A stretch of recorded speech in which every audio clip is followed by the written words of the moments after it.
po yung katabi namin. Sinapit. Sunog.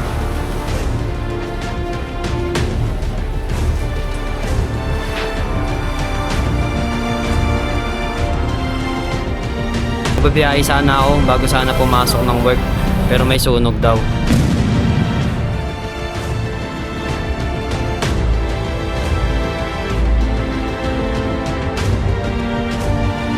Akala ko malayo pa sa amin, pero isang bahay na lang pala.